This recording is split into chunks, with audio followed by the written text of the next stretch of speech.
getting started this morning, how many of you know somebody that is really going through a really hard time right now? Just really struggling?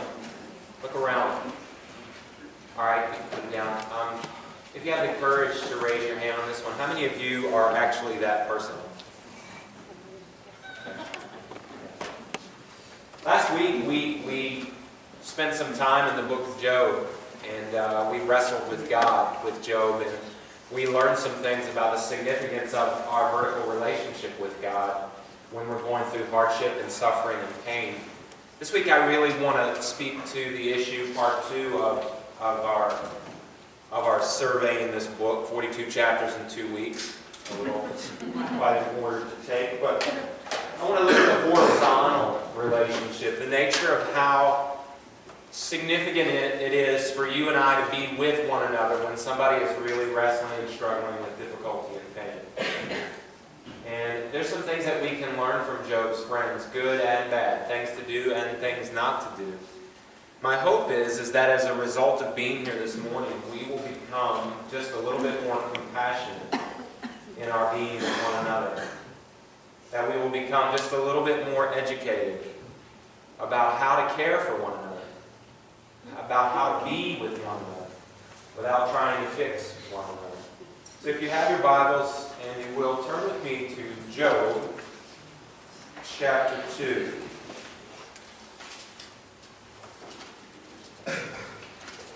Now, last week I told you there are 42 chapters in the book of Job. We tried to work through some of those, and we're going to do the same again today. But we're only going to be able to kind of skim the surface. We just don't have the time, obviously, to do a complete rendering of 42 chapters. But what I hope will happen as a result of your being here is that you will deepen your understanding of this book of God, and that you will learn something about yourself. Because really, when we gather in this place, that's the hope. We want to connect, we want to meet with God, but we want to learn something. We want to see something about ourselves that God wants us to see. If you will remember, Job handled the loss of literally everything in his life with great dignity and grace for a season. When he first heard that he had lost everything, his response was a worshipful one.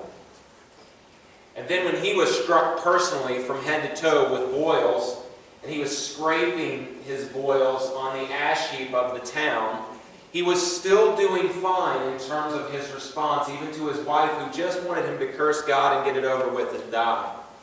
Job did very good until his friends arrived. And they did good with him for a while, but at some point Job lost it. And so we're going to revisit some of that story, and we're going to look at how his friends helped and didn't help. So if you will, in Job chapter 2, right at the end, verse 11, it says the following: When 3 of Job's friends heard of the tragedy that he had suffered, they got together and they traveled from their homes to comfort and console him. Their names were Eliphaz the Temanite, Bildad the Shuhite, and Zophar the Naamathite. And when they saw Job from a distance, they scarcely recognized him. Wailing loudly, they tore their robes, and they threw dust into the air over their heads to show grief. Now, have you ever gone to the hospital and your hope was when you went to visit that person that you could engage them and help them to feel better as a result of your having been with them? And the visit was pleasant, they looked better than you thought they might, and the exchange went better than you hoped it would. Have you ever had those exchanges where you were like afraid, but then when you went it wasn't that bad?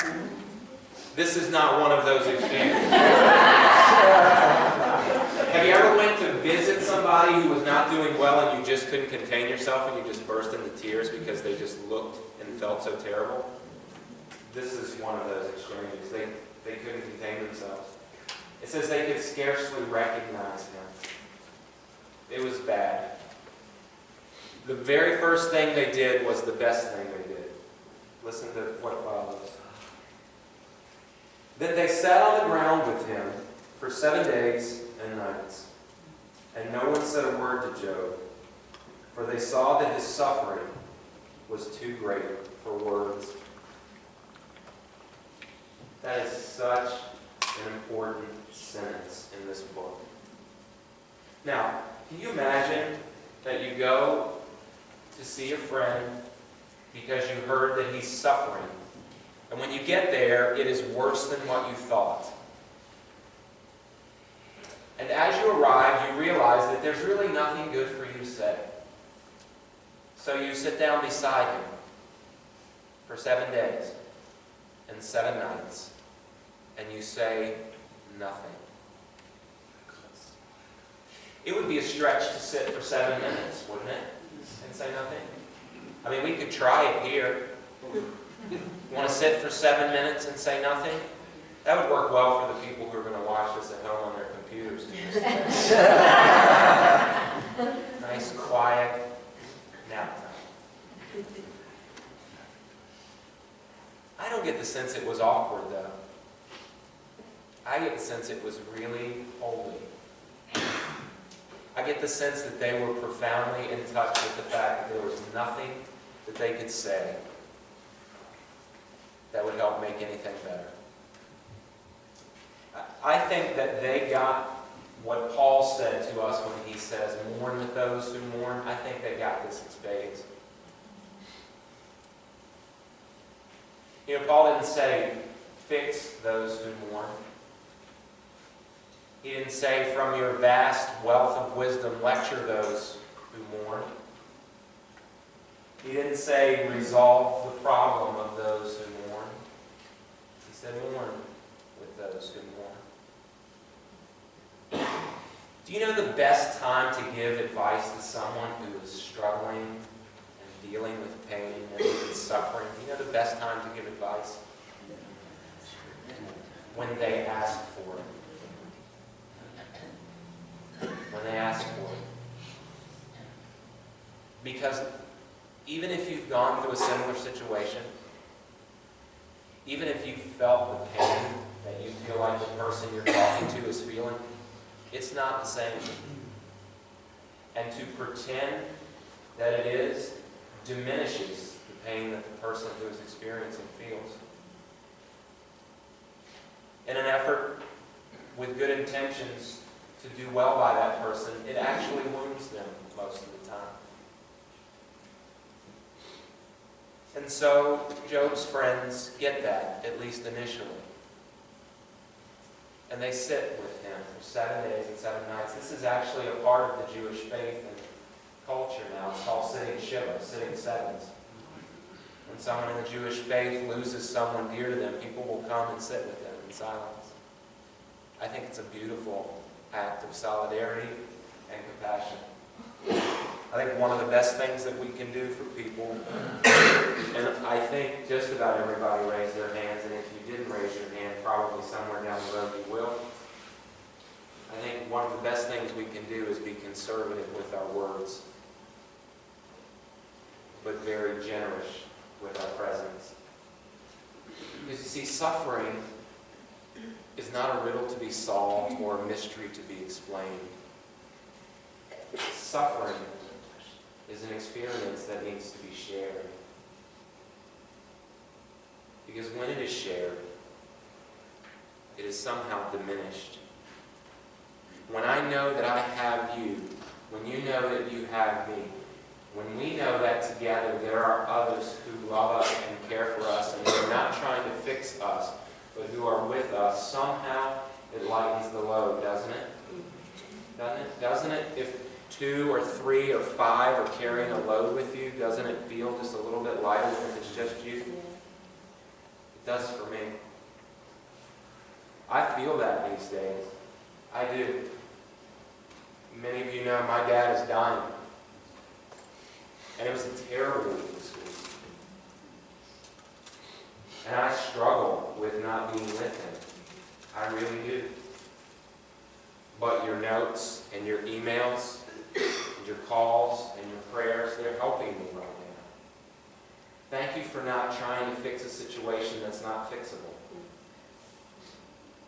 thank you for your presence and your comfort. It's helping me more than you know. It's the best thing you can do for someone, to come alongside and not offer advice, to just offer your love. And that's what they do. Well, after 7 days, Job really sort of, he comes to the end of himself. And he begins to say things that his friends have a hard time hearing. And I don't know whether you've ever been in this position or not, but it's a very difficult position to be in. And I just want to give you some direction if you do ever find yourself in this spot. Sometimes, if a person trusts you enough, they will begin to say things that aren't politically correct. And they will sometimes say those things to God and against God. And even though you've had those thoughts yourselves, when you hear somebody else saying them, it just is hard not to defend God. I just need to tell you, God doesn't need to be defended. God's big enough. He can take care of the situation. And part of the process that Job needs to go through is to give voice to all the stuff that feels so wrong in his life. You're going to be tempted to say something. I just want us to learn here from Job's friends that the first 7 days they got it right. It's what's about to happen that really becomes wrong. So Job is going to say some things that are hard to hear. And I'm just going to read a little bit. Chapter 3, verse 3. Let the day of my birth be erased, and the night I was conceived. Let that day be turned to darkness. Let it be lost, even to God on high. And let no light shine on it. Let the darkness and utter gloom claim that day for its own. Let a black cloud overshadow it, and let the darkness terrify it. Let the night be blotted off the calendar, never again to be counted among the days of the year, never again to appear among the months. Let that night be childless. Let it have no joy. He goes on and on. That's just really the beginning. And so as he's wanting to curse the day he was even born, his first friend weighs in. Now in chapters 4, 8, and 11, his three friends are going to weigh in. Okay? And I'm just going to read in succession what they have to say. And I want you to hear, this is something you should never ever say to me. Okay? Ever. Ever. Okay? Then Eliphaz the Temanite replied to Job, will you be patient and let me say a word? Okay? You don't stop someone who's just getting out what needs to be get out, but he feels like he has to wait in. For who could keep from speaking out? You might try. In the past you have encouraged many people, Job. You have strengthened those who were weak. Your words have supported those who were falling. You encourage those with shaky knees. But now, when trouble strikes, you lose heart. You're terrified when it actually touches you. Doesn't your reverence for God give you confidence? Doesn't your life of integrity give you hope? Stop and think. Do the innocent die?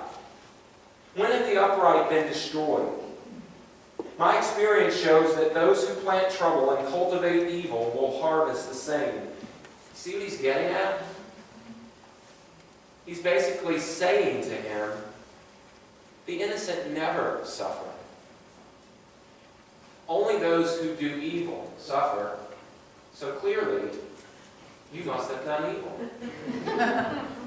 And to make matters worse, later on he says, this truth was given to me in secret as though whispered in my ear. He's basically saying, God told me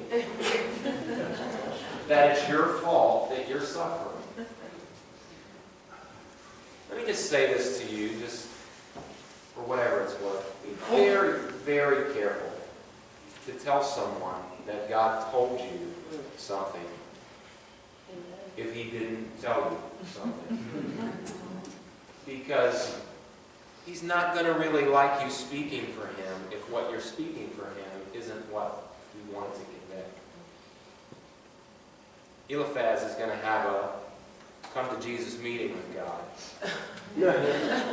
about the things that he said that weren't from him.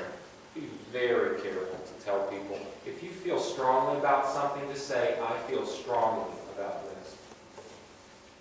I feel impressed to tell you. Be very careful about that. Okay? So Eliphaz says what he says, but he's the least of the three.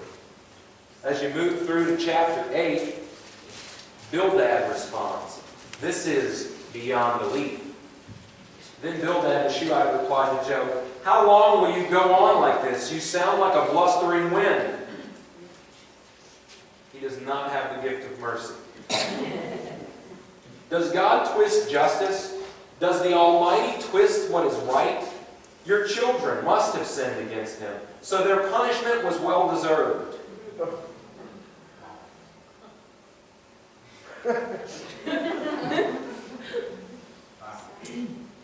He just lost all 10 of his children.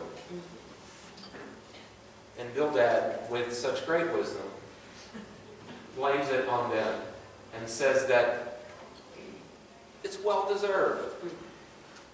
I don't know why Job doesn't punch him in the face. If I'm Job, I'm punching him in the face. I got nothing to lose. Right? Maybe he'll even catch some of the boils if we wrestle around him. Maybe he'll share in some of my suffering.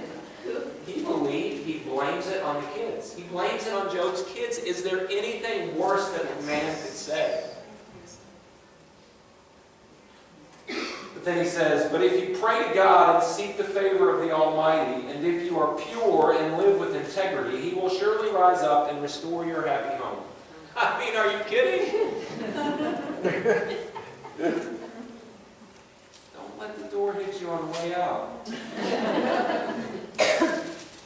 And then you have Zophar in chapter 11, who says, because in between all this stuff, Job is just going back and forth, and he is just spewing all the stuff that's inside him. He is wrestling with these, and finally Zophar weighs in, and he says, shouldn't someone answer this torrent of words? Is a person proved innocent just by a lot of talking? Should I remain silent while you babble on? Yes. When you mock God, shouldn't someone make you ashamed? No. You claim my beliefs are pure and I am clean in the sight of God. If only God would speak, if only he would tell you what he thinks, if only he would tell you the secrets of wisdom, for true wisdom is not a simple matter. Listen, God is doubtless punishing you far less than you deserve. What's the I mean, really, seriously, can you believe that somebody would say something like this? Now listen, this is the extreme picture of what not to say and do. But I have been in many situations where I've heard a lot of stuff leveled against people that should never be spoken. And even with the intentions being good, and I trust that these three friends who sat with him for 7 days and 7 nights and who came from faraway places, I am sure that they intended well. But there was somewhere along the way that they just missed the boat.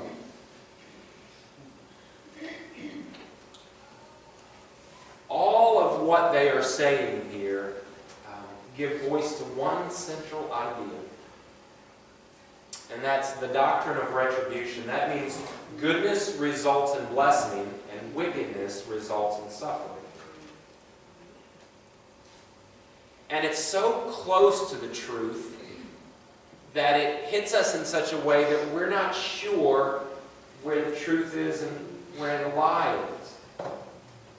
But as you will see, as this story develops, God will repudiate this doctrine. Because what happens if you buy this doctrine, lock, stock, and barrel? See, it's close to the truth because God does bless obedience. And there are suffering that we experience that sometimes come on as a result of the things that we have done. It is true. But to wrap everything up in this nice, pretty doctrine and to treat it all as if that is the case is not accurate. Because what happens if you try to take this and apply it to all situations of suffering, basically what happens is God becomes sort of the middleman so that you can pursue a better life by doing the right things. And so, rather than pursuing God, really what you're pursuing is blessing. But God's not a middleman. And the rain falls on the good as well as on the evil. There are some things that happen in life that just cannot be explained. That just cannot be fixed. That just cannot be solved. Be very, very careful to attribute God's blessing or God's curse on something that you have no understanding of. Suffering is not to be explained. Suffering is not to be solved. Suffering is to be shared. They got it right on the first part. They lost it as the story continued. Now, one of the things that I want to say is that as I was doing some studying on this, I found this one particular author who wrote the following, and it struck me as being so true, and I just want to share with you this. They write, one of the biggest mistakes we can make in ministering to others who are hurting is assuming that making sense of their situation will bring comfort. But not only do answers not really help all that much, but most of the time, you and I are profoundly unqualified to offer them. We have such a passion to explain suffering, but maybe that's because we believe that if we can explain it, we can avoid it. But that is the great illusion. Suffering is not a mystery or a riddle to be explained. It's an experience to be shared. Well, listen to Job as he continues, because these words of his friends are really undoing him. Job chapter 16. I'm going to read chapter 6, a portion of 16 and 19 in succession, just so you can get a feel for how he's doing.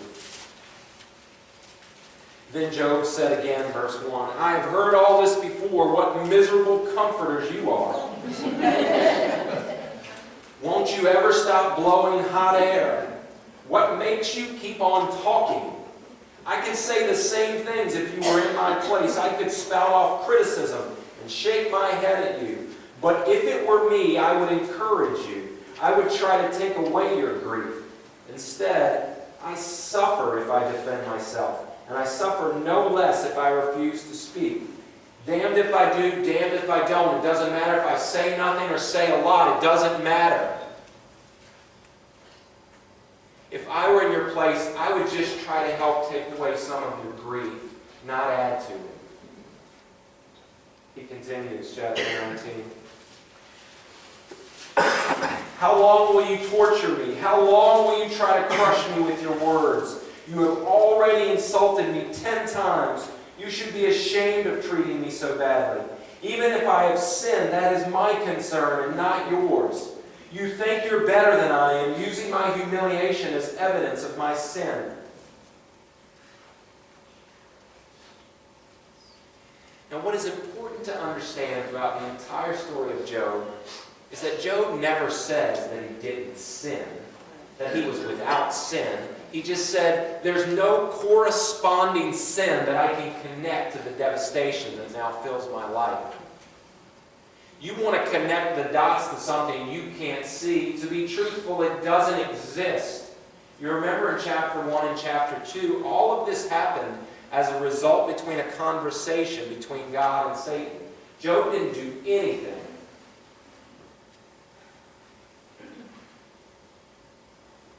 And so to get to a place where you're trying to reduce this down simply to something he must have done, Job says, you're wrong.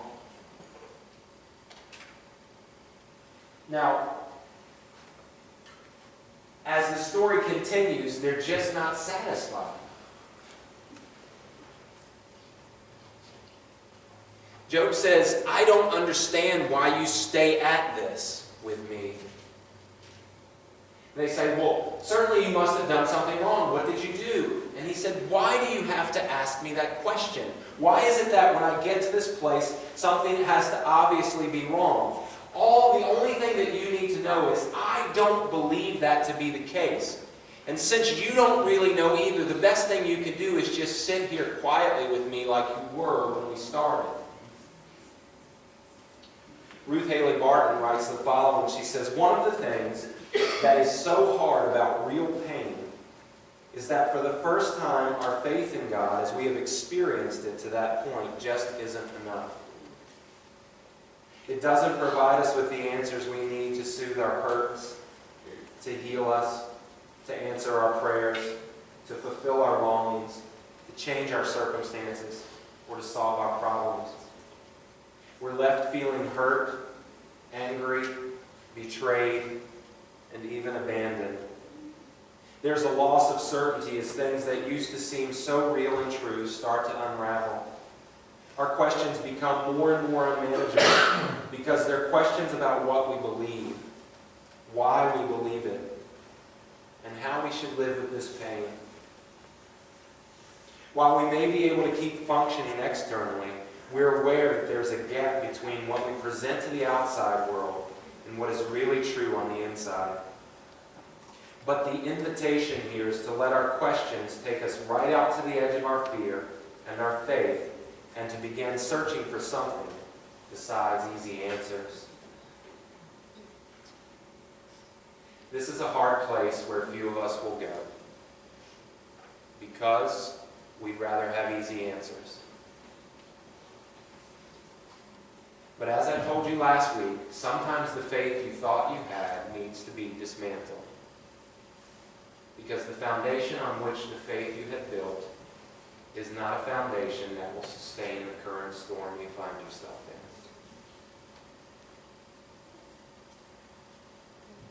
God is not afraid for you to wrestle with what you believe to be a sound and steadfast faith. God's not afraid to let you weep and wail and mourn. He's not even afraid for you to curse and to spew out all of what is. But we have to get to the edge of what exists to face the fear of the fact that what we thought was real is no longer real, in order for us to come to a place where we can engage God as He is, not as we want Him to be. She continues. She says, the pain drives us to ask truer questions in search of a spiritual reality that satisfies a deeper need than merely satisfying the ego's drive to have things all figured out and buttoned down. If we stay with the questions the pain raises, they will take us everywhere we need to go. If we stay with the pain that the questions raise, it will take us everywhere we need to go. Because real faith, she says, is what's still holding you after the crisis of faith has destroyed all your neat categories and systems of thought. It just feels better to have everything buttoned down, doesn't it? But sometimes the things that are buttoned down need to be unbuttoned and stripped away. And it is painful. And every one of us, if we live long enough, will go through this place. Do not be afraid to go out to the edge of where you think your faith is and ask the hard questions. The hard questions will take you where you need to go. They took Job there, and they'll take you there. Real faith is what's still holding you after the crisis of faith has destroyed all of your neat categories and systems of thought. They go back and forth for 28 chapters, Job and friends.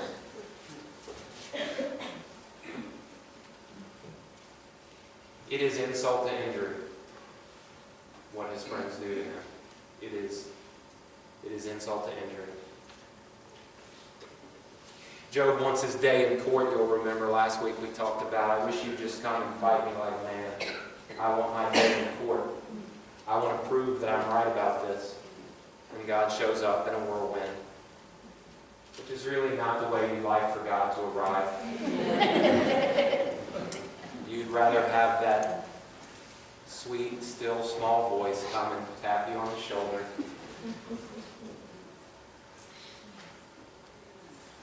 Job couldn't hear that voice. Job needs a whirlwind. And sometimes in places where we are, we can't hear God in silence. We need something extreme. And this is something extreme. And so, as they wrestle around for a while, Job, basically lets him have it, and God sits and takes it.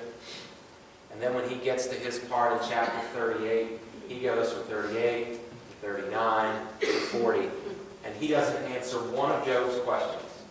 I mean, Job has chapters of questions. He doesn't answer one of them. Why? Because answering his questions won't bring him comfort.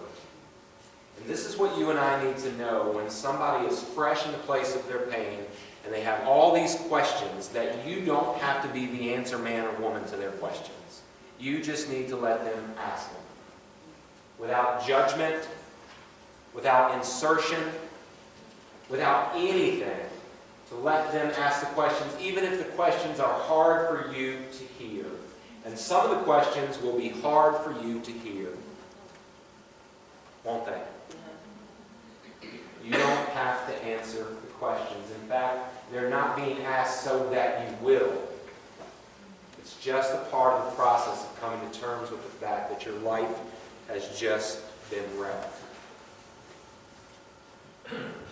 So God doesn't answer any of Job's questions. He just asked him about 3 chapters full. And on one hand, you might think, well, that's really rude and not very compassionate. Job is righteous. He is one of the most righteous in all the earth. You think Job deserved a little better than that. God wasn't trying to give Job answers to questions that it wouldn't matter anyway if he had.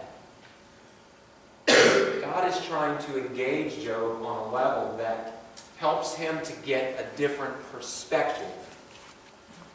It helps him to understand things and see things in a different light. And God knows Job well enough to know how to get at that.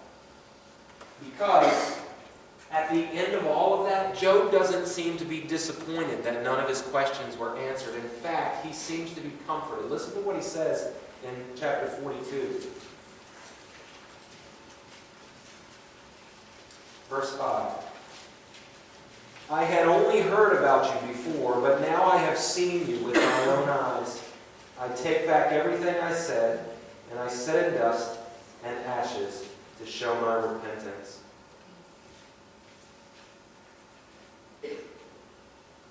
He said, all that stuff I used to tell other people when they were going through hard times, I realize it's just a bunch of bunk. All that false comfort I try to give, the theology that I had, that if I just did everything right, that you'd bless me. You know what? You can do all the right things and still not get blessing out of it. Which is a bad deal if you grew up thinking that all you needed to do was work hard and do the right things and life would turn out well for you. But it doesn't work like that. And I'm sorry to tell you that. I really am sorry to tell you that. But it's true. And what's important as you're continuing through your own journey is to understand that better than the questions you have and the disillusionment that you feel, remember the loss of illusion? That sometimes we need to lose the illusion of what we think is true in order to discover what is. That when you get to these places in your life, Job got what he most needed, and that was encounter with God. He had heard about God, now he saw God. And it changed everything about who he was and where he was and what was to come. God is now more powerful. He is more holy. He is more righteous. He is more of all of those things that Job just had a faint understanding of. And he never answered one of Job's questions. God's presence offered more comfort to Job than a marathon of what his friends tried to put him through with giving answers to his questions. They had answers out the wazoo for Job, and none of it brought a scintilla of comfort. The only thing that brought him comfort was the presence of God, who, by the way, didn't answer a single one of his questions. And I know that sometimes you think that if you had the answers to your questions that you think it would make it better. It won't. Because the truth is, when you're suffering, even if you can understand it and make sense of it, it still hurts. So as he acknowledges now in this place this incredible revelation and what it's doing to him, it's somehow bringing not only comfort, but it's bringing healing to Job in his inner being. As the story finishes in chapter 7, it's quite a twist of events here. It's kind of ironic and somewhat funny, not to his friends, but it sort of is. In verse 7 of chapter 42 it reads, "After the Lord had finished speaking to Job, he said to Eliphaz the Temanite, I am angry with you and your friends, for you have not spoken accurately about me, as my servant Job has." Uh-oh.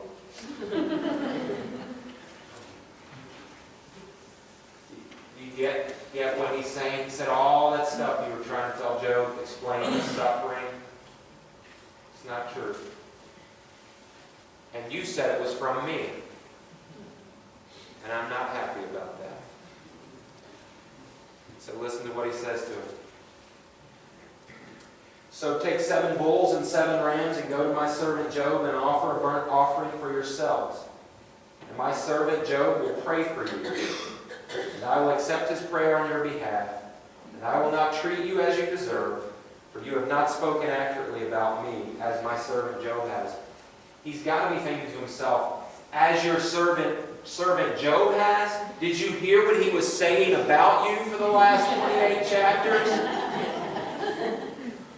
This is very interesting to me, because these people, these friends who were trying to defend God and stick up for God and say things that they thought would help, were actually being spoken wrongly of God in this place. And Job, who was railing at God, couldn't understand it and was just spewing all of his anger and hurt and disillusionment, that Job actually did speak truth. Isn't that something? Doesn't that give you some place of freedom to be yourself before God, even if it doesn't look good? See, the hard thing to do as a friend, though, is to let another friend do that in your presence, because it just doesn't feel right.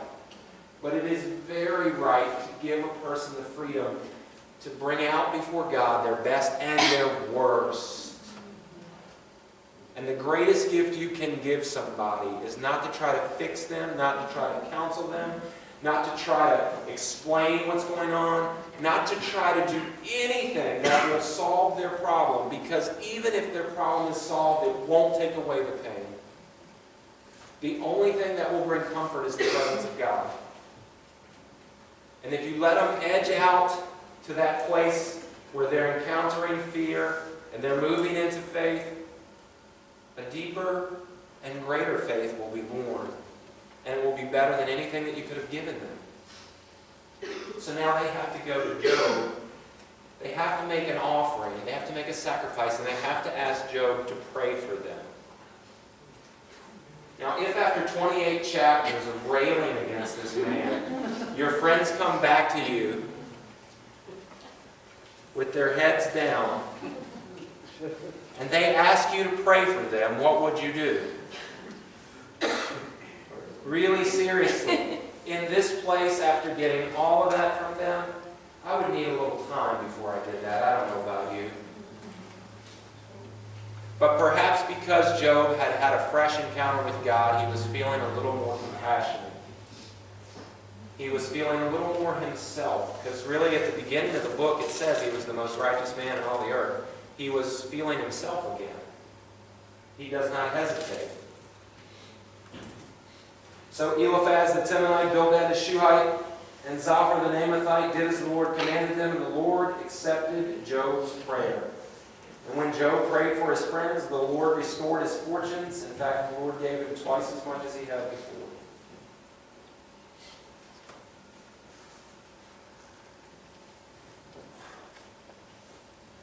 This book is filled with a lot of what you can do and what you shouldn't do. There's so much to learn about God and about ourselves and about how we're to be with one another. I just have to say as I close, I hope that, because I know that every single one of us in this place is either experiencing, will experience, or have someone in our life that is very close to us who will experience great pain and suffering. And I just want us to be the kind of people who put ourselves in a situation where we can share that rather than explain or fix it. Our presence is enough. Our quiet, it is enough. Our love and compassion, it is enough. We can't fix each other, nor should we try. There is a place for some of us for counseling down the road. There's a place for that. There's a place for instruction. There's a place for insight and direction. But the best time to give advice is when? Yes. When it's asked for. Until such time, even if you know that you know that you know that you have the answer to that person's problem, just be quiet. Zip it. I'm telling you, your simple presence in the life of someone will buoy them like you cannot believe. But trying to fix them will make matters worse. Have you ever been in the funeral home of someone who lost someone, and as people are going through the lines, you kind of overhear conversations that people have in some way trying, intending to do right by that person? Some of the things that people will say. Some of the things that I've heard people tell other people when they've lost someone that they've loved, it blows my mind that they could envision that that would be the thing to say. So when you find yourself in that situation or another similar situation, if you don't know what to say, don't say anything. A hug, a kiss, and I love you will do. It really will. Because when I have loved and lost, the thing that I most remember was who was there for me, not what they told me. Because I still wrestle with some of the same things I've wrestled with for many years in my life, and I know that I'm probably not going to get any answers to some of my questions. But my questions have pushed me out to the edge of my faith to a deeper place where I see God differently than I once did. And that's what I hope it will do for us, for all of us. Because the journey we have, as Job speaks of, is a journey that oftentimes doesn't make sense. And it is filled with suffering. But in the midst of suffering, there's great joy to be had. I hold my two hands because in tension and life, those two things can mutually exist. Suffering and pain and joy. Sometimes we think that they are mutually exclusive. They are not. Sometimes the deepest joys come from the places of our deepest pain. We have to be allowed to wrestle with the stuff that's inside of us and with God in order to get to that place. And that's our challenge from Job this day. So as you think about that, let's pray.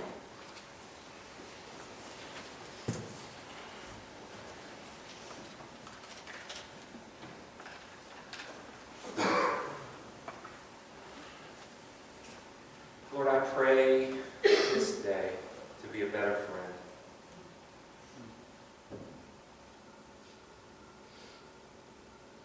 I pray that you would teach me how to listen more and speak less.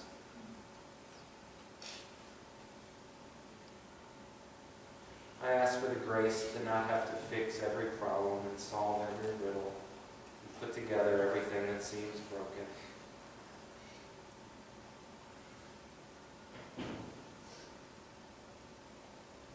I pray for the freedom to allow other people to be themselves in their best and at their worst. And I ask that for myself and for all of my brothers and sisters here, that as we move through these places in life that are so difficult, that in the place where we dare to ask our most difficult questions, that you would encounter us in a real way, that on the other side would help us to say, I had heard of you before, but now I've seen you. And my whole perspective is different.